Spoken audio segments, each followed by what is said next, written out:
Lepo pozdravljeni vsi skupaj.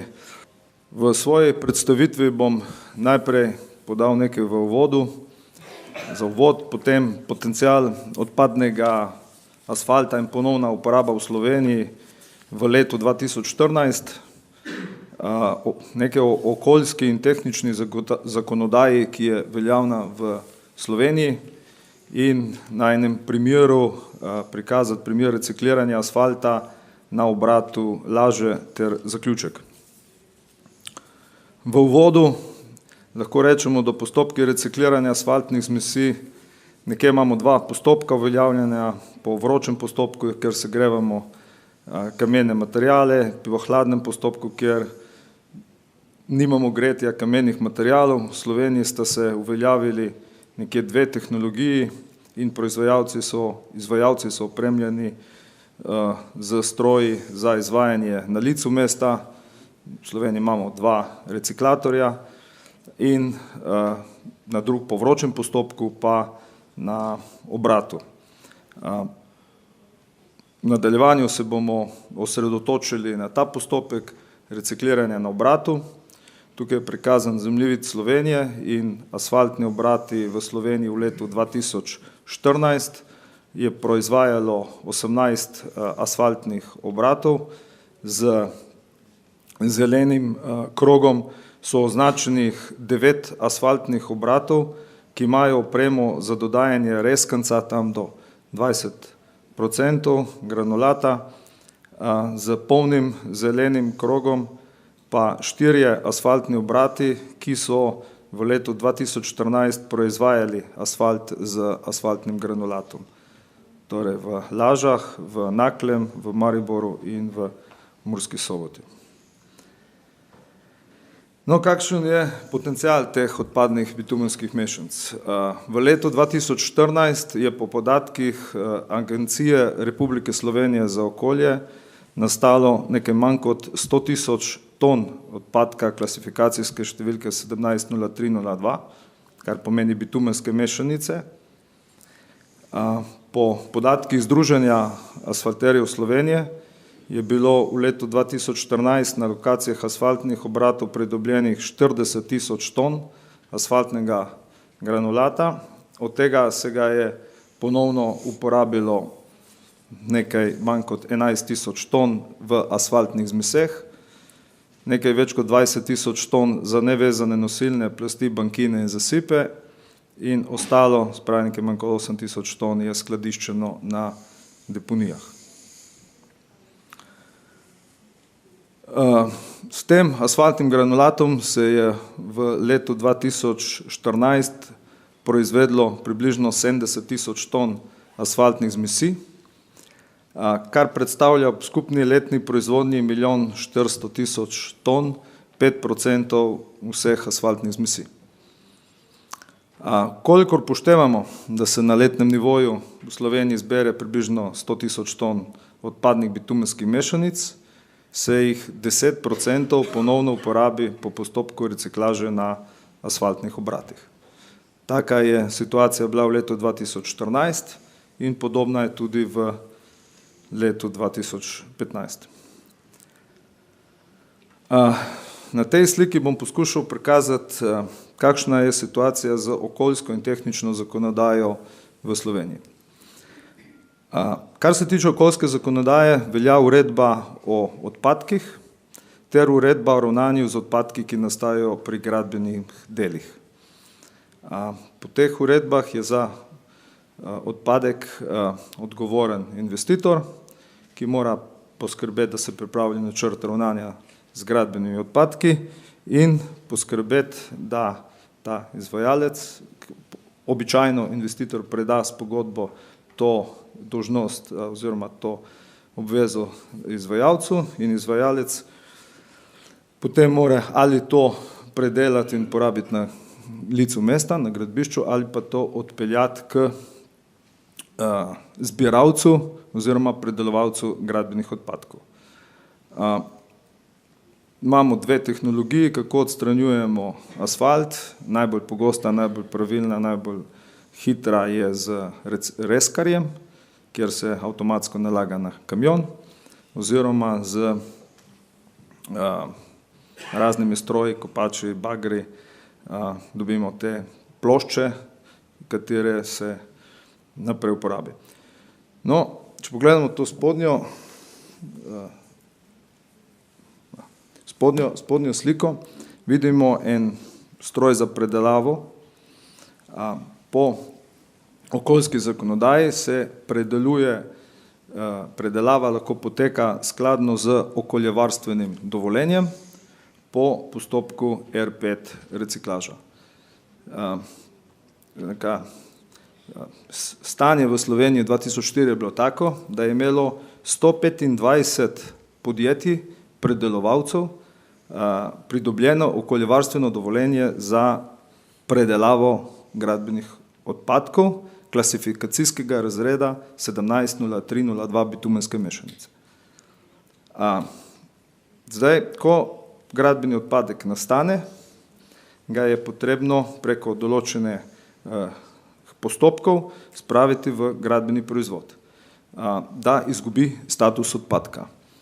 Ta največkrat ali pa najbolj enostavno se izkaže v praksi, da se to predela po postopku z tem OVD-jem R5, skladno s standardom EN 13242, ki govori o agregatih za nevezane zmesi, po sistemu potrjevanja skladnosti 4, pravi izvajalec oziroma ta predelovalec naredi začetni preizkus za namen uporabe agregat za nevezane plasti in skladno s tem začetnim preizkusom po sistemu 4 upravlja svojo notranjo kontrolo in izda izjavo o lastnostih.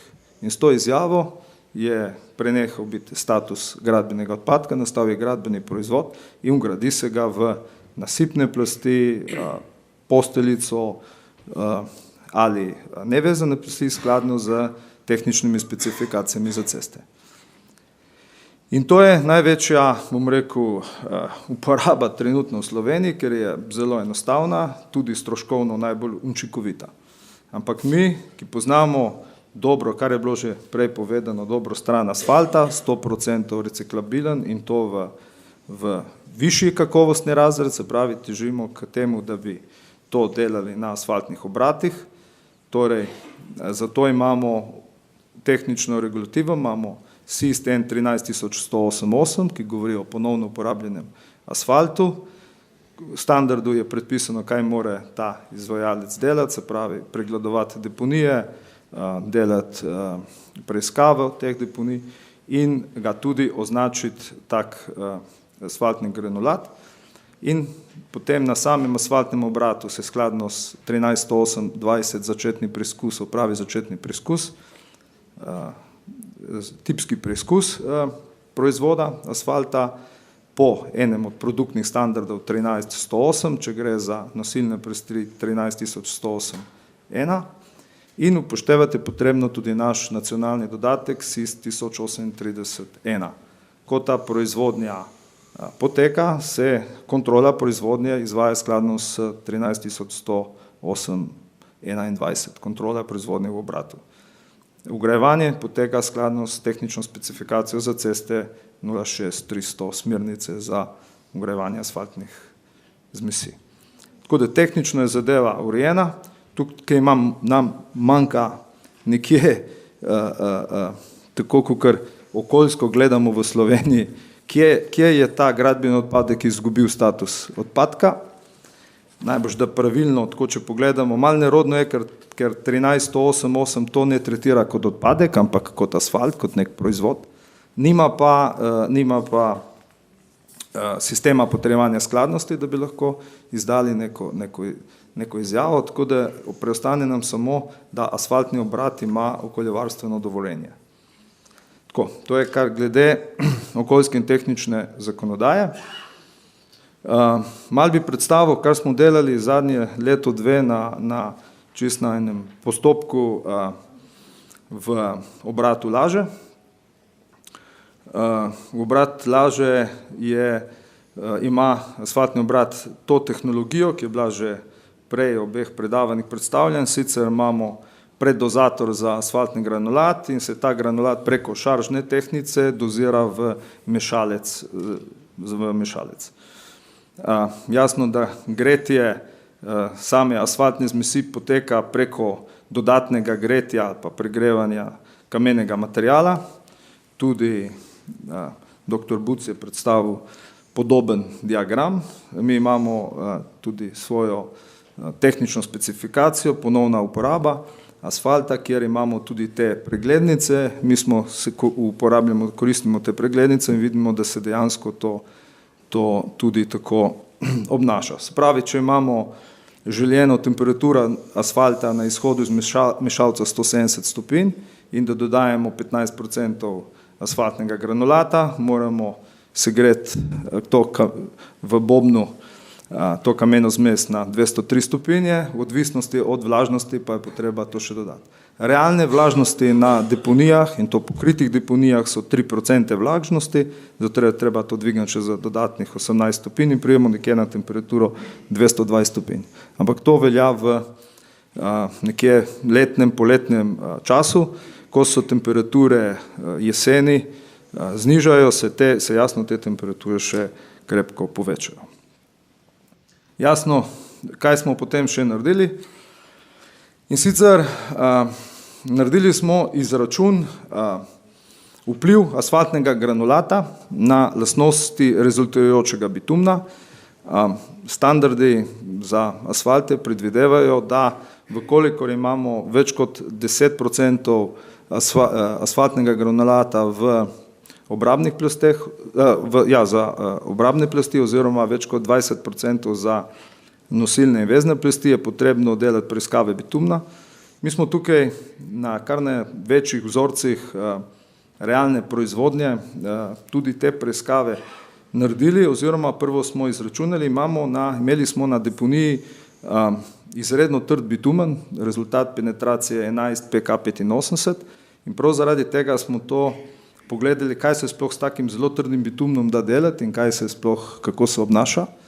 Zato smo najprej izračunali ta rezultirajoči bitumen in tukaj so dve krivulje, ki prikazujejo, kaj se nam dogaja z rezultirajočim bitumnom, če damo kot vhodni bitumen 50-70. Vidimo, da z 15% dodanim tem pademo takoj v tip bitumna 35-50, medtem ko če delamo z vhodnim 70-100, pademo nekje tam v tip 50-70. Torej, potrebno iti z mehkejšim bitumnom, to je eden od tehnoloških praktično postopkov, kot je bilo prej prikazano. In sicer tukaj pa pri proizvodnji AC22 base z bitumnom 50-70 A3 kot rezultirajočim bitumnom smo upravili preiskave, tako da smo dali vhodni bitumen 50-70, ki je imel penetracijo 56 pa pK49. Če izračunamo rezultirajoči bitumen, pridemo v tip 35-50. Naredili smo pa preiskavo ekstrahiranega bitumna brez dodanega rezkanca, to, kar bi bilo običajno, če ne bi delali z rezkancem, vidimo, da pademo v tip 35-50. Ekstrahiran bitumen z dodanim rezkancem pa pademo v tip 20-30, kar je kar je dosti pretrdo. Imamo pa še eno zahtevo in sicer iz standarda za ogrevanje asfalta, kjer moramo zadostiti pogoju, da se nam lahko vrednost pK dvigne za maksimalno 10 stopinj oziroma da penetracija mora biti v 60% začetne penetracije. In tukaj vidimo, da smo izven dovoljenega.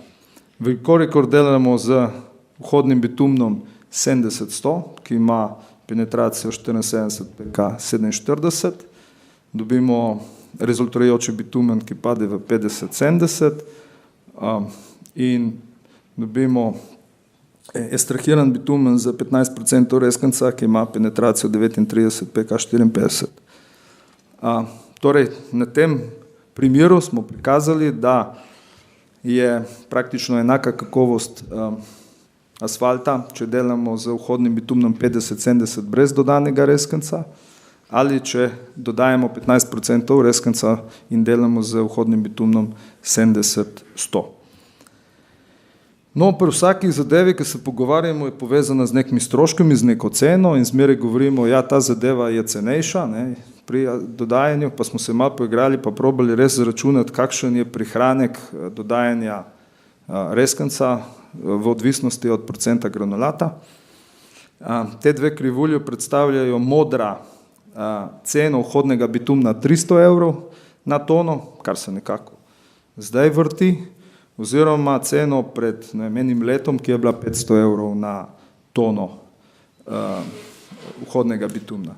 In vidimo, da če upoštevamo vse stroške na obratu, spravi ta reskanc, da ko pride na obrat, ga je treba predelati, ga je treba skladiščiti, ga je treba ponovno naložiti, ga je treba v sam proces.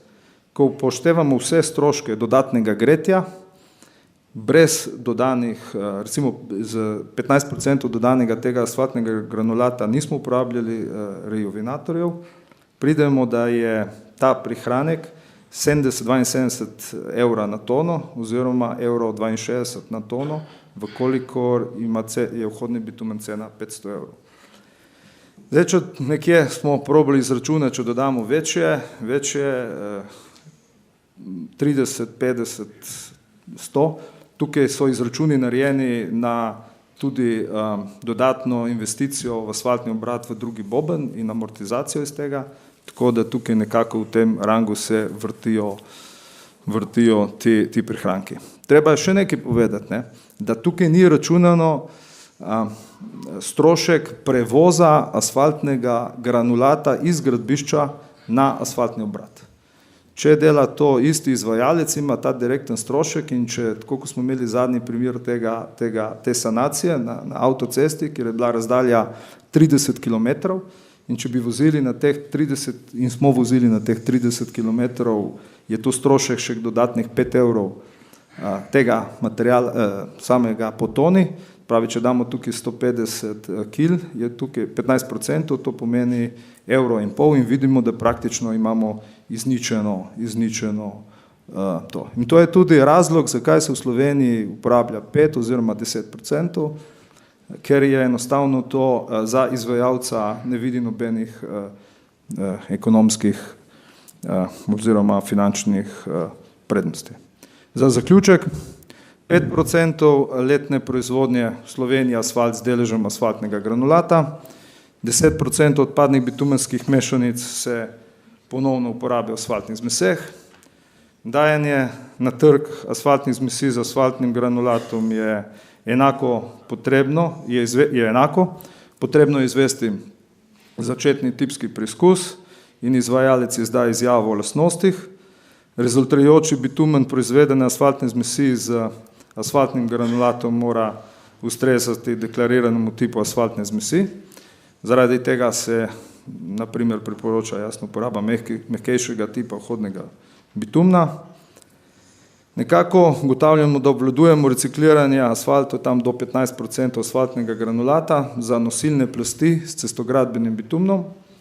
V primeru uporabe asfaltnega granulata s polimernim vezimom v vezne plasti pa je najprej potrebno izvesti neka poskusna polja in dopolnitev vseh standardov, to smo lepo videli iz prvega referata, na primeru Avstrije oziroma Asfinaga. S ponovno uporabo recikliranega asfalta nadomeščamo naravne surovine, kamniti agregat, znižujemo okoljski odtis ponovno uporabljen bitumen in zmanjšujemo onesnaževanje okolja, se pravi, nimamo odpadka. Praviloma pa je proizvodnja cena asfaltnih zmesi z dodanim asfaltnim granulatom nižja od cene nove asfaltne zmesi. Hvala za pozornost.